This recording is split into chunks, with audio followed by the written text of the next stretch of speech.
Here's another thought about the French. Liberté, égalité, fraternité. Their famous motto, it's in the Constitution.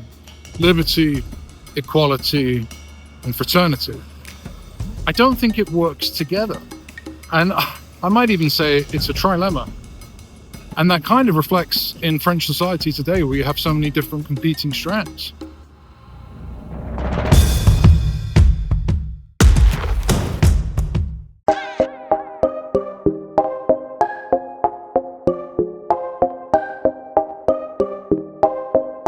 Fly me out to Paris. I'm always comparing Paris and London in my mind. And I think I've finally come down to what the difference is. Whereas London has a kind of, I don't know what, Paris has a sort of je ne sais quoi. And I think we're just going to have to agree to split the difference. If you're British or American, you've probably heard and probably repeated quite a negative view of French military history. And that's probably based on the defeat of French armed forces in 1940. Bless you.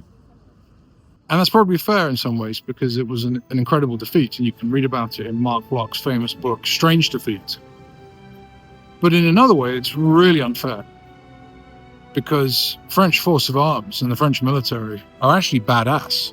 And it was the French that defeated the Germans in the West in the First World War, for sure. And they bore the brunt of the destruction in that war. And actually in the Second World War, it was the French who not only fought with bravery and distinction in the lost Battle of France, but also protected the British as they fled, as we fled, at Dunkirk. And so I think it's fair to say that without the French bravery at the Battle of France in 1940, there would have been no Battle of Britain later that summer in the skies above the United Kingdom. Now that's relevant because, of course, the French today, despite their alliance with the Russians in the First World War, and despite their fighting the Germans in the First and the Second World Wars, it's the French today with their nuclear capability that are in fact the defenders of Europe.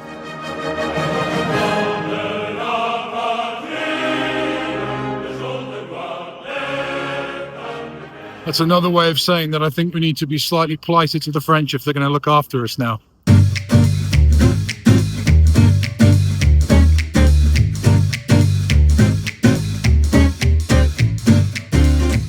Well, Paris is the city of lights, and sometimes also the city of smells, and definitely a city of sounds. It's pretty loud. Am I jaywalking here? I'm not sure. Let's not hang around and find out.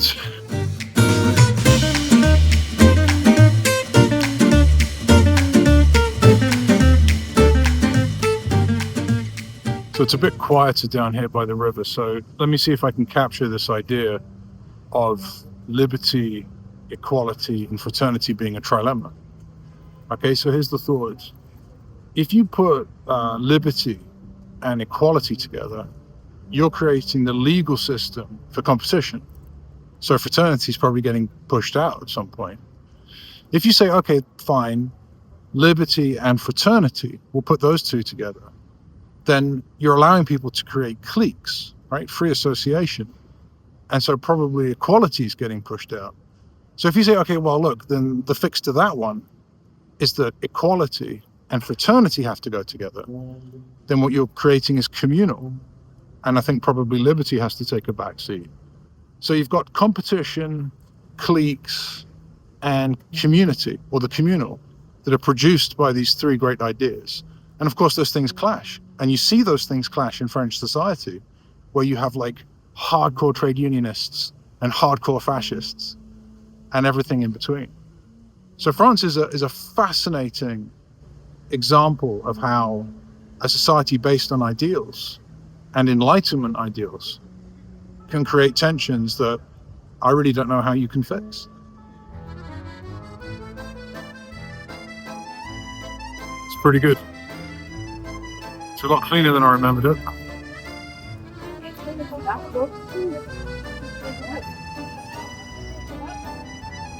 Good job. So this might sound crazy, but I haven't actually got time to go into Notre Dame today and look at the restored cathedral. But from the outside, 10 out of 10. Really good job from the outside. Next time. All right. Damn, Paris. I'm going to have to hand it to you. Your bridge game is superior. So I'm just walking down to Tour Eiffel and had another thought about how important French military power has been in European history. It was the rule designed to contain the French and future French aggression in 1815, namely, do not cross international frontiers, that the German Kaiser broke in 1914. So in a way, the memory of Napoleon and the rule put in place to constrain anyone like him was the reason that we had a First World War too. My great-great-uncle Jack died in France not too far from Paris, aged 18 in 1918. Very sad. When I went to his war grave, I certainly wept.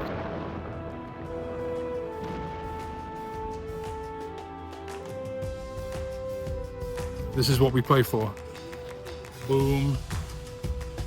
There it is, there's the bad boy.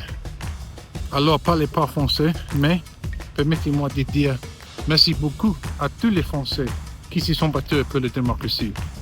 Thank you and vive la France.